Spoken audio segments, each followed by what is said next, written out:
కేరళ వాయనాడ్ ప్రమాదంపై అమిత్ షా సంచలన ప్రకటన చేశారు. ఈరోజు పార్లమెంట్లో ఆయన మాట్లాడారు. రాజ్యసభలో ఆయన చేసిన ప్రకటన పెద్ద ఎత్తున దుమారంగా మారింది. అయితే ఈ పూర్తి ప్రమాదానికి కారణం కేరళ ప్రభుత్వం నిర్లక్ష్యం అంటున్నారు అమిత్ షా. పూర్తిగా కేరళ ప్రభుత్వం యొక్క నిర్లక్ష్యం కారణంగానే ఈ కొండ చర్యలు విరిగిపడ్డాయి. పూర్తి స్థాయిలో ఇంతటి స్థాయిలో విధ్వంసం జరిగిందంటూ ఏకంగా పార్లమెంట్లోనే అమిత్ షా మాట్లాడడం పెను దుమారంగా మారింది. ఇక కొండ చర్యలు విరిగిపడే ప్రమాదం ఉందని ఈ నెల 23నే హెచ్చరించామంటూ అమిత్ షా చెప్పారు. అయితే ఈ నెల 23నే ఈ యొక్క ప్రమాదం సంభవించే అవకాశం ఉన్నట్టుగా కేంద్ర ప్రభుత్వం నుంచి కేరళ రాష్ట్ర ప్రభుత్వానికి హెచ్చరికలు జారీ చేశామంటూ అమిత్ షా చెప్పారు. అయితే ముందస్తుగా హెచ్చరించినా కూడా కేరళ ప్రభుత్వం ఎటువంటి నిర్ణయం తీసుకోలేదు. సరైన సమయంలో ప్రజలు సురక్షిత ప్రాంతాలకి తరలించలేదు. వాయనాడ్ ఘటనపై రాజకీయం తగదు అంటున్నారు అమిత్ షా. కేరళలో పరిస్థితిని ఎప్పటికప్పుడు రివ్యూ చేస్తున్నాం. సహాయక చర్యలు కొనసాగుతున్నాయి. ఎయిర్ ఫోర్స్ను రంగంలోకి దించాం. ఎన్డీఆర్ఎఫ్ బృందాలు కూడా 24 గంటలు కష్టపడుతున్నాయి అంటున్నారు అమిత్ షా. ఇక కొండ చర్య విరిగిపడిన ఘటనపై 150 మందికి పైగా మృతి చెంది ఉంటారంటూ కూడా ఆయన చెప్పారు. మరో 200 మంది గల్లంతై అయి ఉంటారు. వారికి సంబంధించి ఇంకా వారిని రక్షించేందుకు, వారిని వెలికి తీసేందుకు సహాయక చర్యలు కొనసాగుతున్నట్టు కూడా పార్లమెంట్లో అటు రాజ్యసభ వేదికగా అమిత్ షా మాట్లాడారు. ఇక్కడ ఆయన మాట్లాడిన మాటల్లో కేరళ ప్రభుత్వమే దీనికి పూర్తి స్థాయి బాధ్యత వహించాలి. కేరళ యొక్క ప్రభుత్వ నిర్లక్ష్యమే ఇంతటి పెను ప్రమాదానికి కారణం అంటూ అమిత్ షా మాట్లాడిన మాటలు సంచలనంగా మారాయి. ఒకసారి పార్లమెంట్ రాజ్యసభ వేదికగా అమిత్ షా మాట్లాడినటువంటి ఆ సిచ్యువేషన్, ఆయన ఏం మాట్లాడారో విందాం ఒకసారి. सभापति महोदय, स्टेटमेंट जो है भारत सरकार का वो नित्यानंद जी ही बताएंगे, मगर मैं कुछ चीजों की स्पष्टता करने के लिए आपकी अनुमति से इस सदन के सामने खड़ा हुआ। सबसे पहले इस घटना में जितने भी लोग हताहत हुए हैं, जो घायल हुए हैं, वो सभी के परिवारजनों के साथ मैं मेरी संवेदना व्यक्त करना चाहता हूं और बड़े दुख के साथ आज मैं उनके प्रति अपार संवेदना के साथ इस सदन में खड़ा हुआ हूं। जैसा मैंने पहले कहा कि सरकार की ओर से जवाब श्री नित्यानंद राय ही देने वाले हैं। जब यहां पर 1 घंटे की चर्चा आपने अनुमोदित की, तब मुझे था कि आज का दिन शायद राजनीति से परे रहेगा, इस पर राजनीतिक टीका टिप्पणियां नहीं होगी। खैर, उद्देश्य से या जानकारी के अभाव से कुछ टिप्पणियां भी हुई और कुछ सदन को पूरा देश देखता है, इसलिए देश के सामने कोई गलतफहमी न हो जाए, इसलिए मैं स्पष्टता करने के लिए खड़ा हुआ।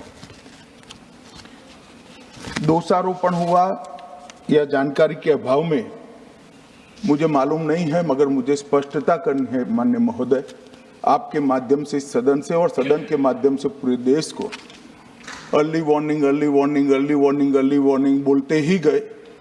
अंग्रेजी में जितने भी गंभीर प्रकार के शब्द है अपने भाषण में डालकर इसको बताया गया। मैं सदन के सामने स्पष्टता करना चाहता हूं, 23 जुलाई को केरल सरकार को अर्ली वार्निंग भारत सरकार की ओर से दी गई थी।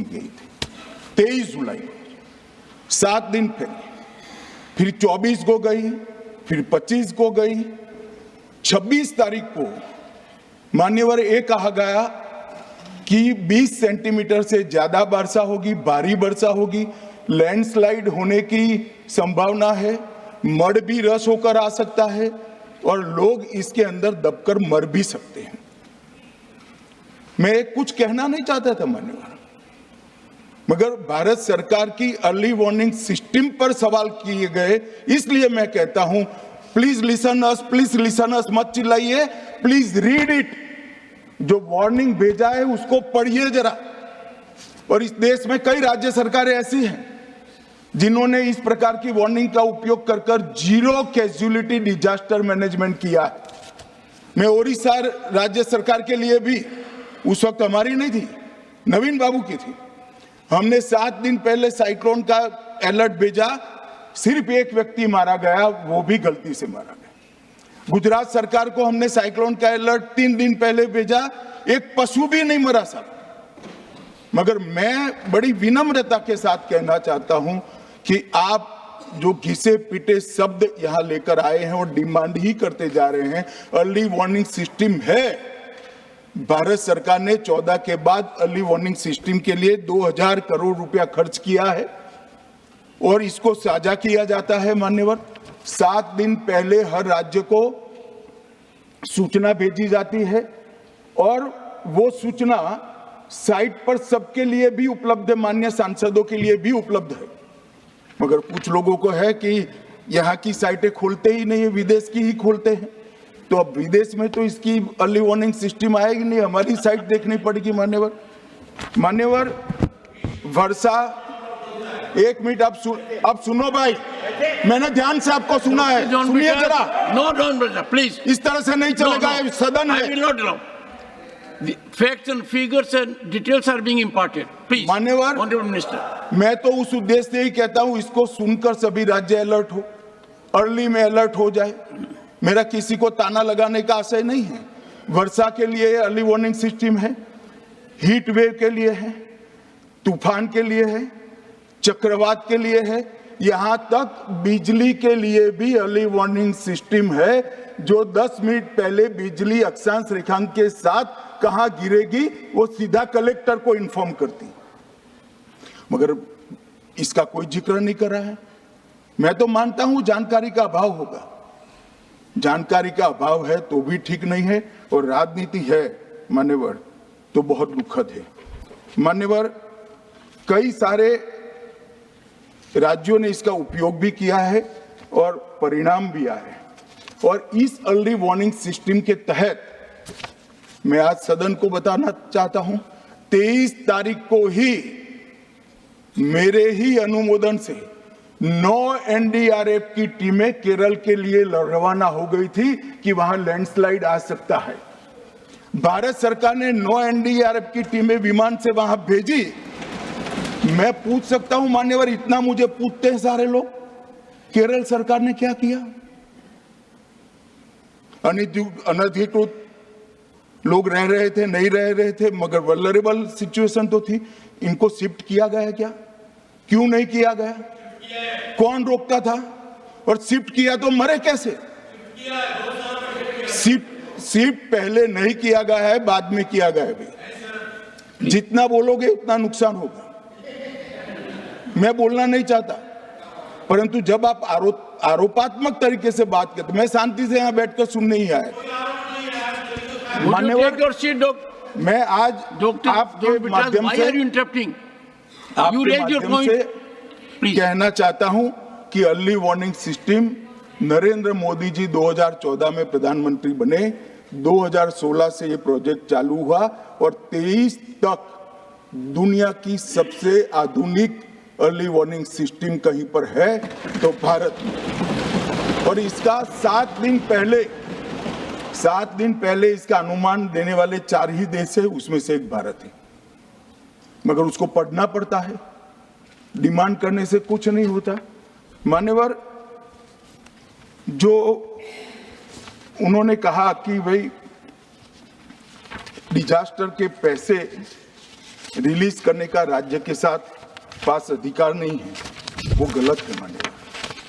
मैं इसकी भी स्पष्टता करना चाहता हूं क्योंकि सदन का रिकॉर्ड साफ रहना चाहिए। एसडीआरएफ में 10% राशि कोई भी राज्य अपने हिसाब से, अपनी गाइडलाइन से इश्यू कर सकता है, और 100% राशि भारत सरकार की जो गाइडलाइन इश्यू हुई है, गाइडलाइन इश्यू के किसी भी परमिशन की भारत सरकार की जरूरत नहीं है, गाइडलाइन को सिर्फ फॉलो करना है।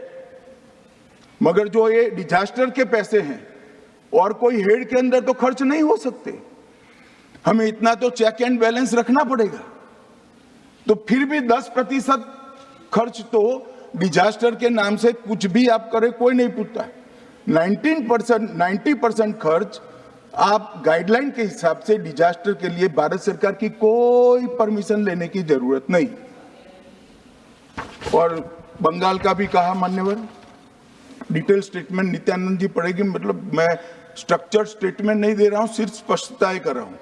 मान्यवर बंगाल का भी कहा, हमने 6,244 करोड़ रुपया 14 से 24 तक बंगाल के अप्रूव किए हैं और जिस प्रकार से इनके खर्च का हिसाब आता है इस हिसाब से रिलीज होते हैं, उसमें से 4,619 4619 करोड़ रुपया हमने रीएम्बर्स कर दिया है, मगर वहां थोड़ा प्रॉब्लम है हिसाब भेजने में।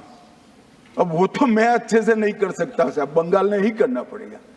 अकाउंट देना पड़ता है तो सरकार है, कोई पॉलिटिकल पार्टी नहीं है ना। सरकार के कुछ रूल्स होते हैं, रेगुलेशन होते हैं, अकाउंटिंग सिस्टम होती है, एजी का ऑडिट होता है। हम किसी को नहीं मानेंगे तो थोड़ी तकलीफ आएगी, मगर धीरे धीरे आदत पड़ रही है, इंप्रूवमेंट आया है।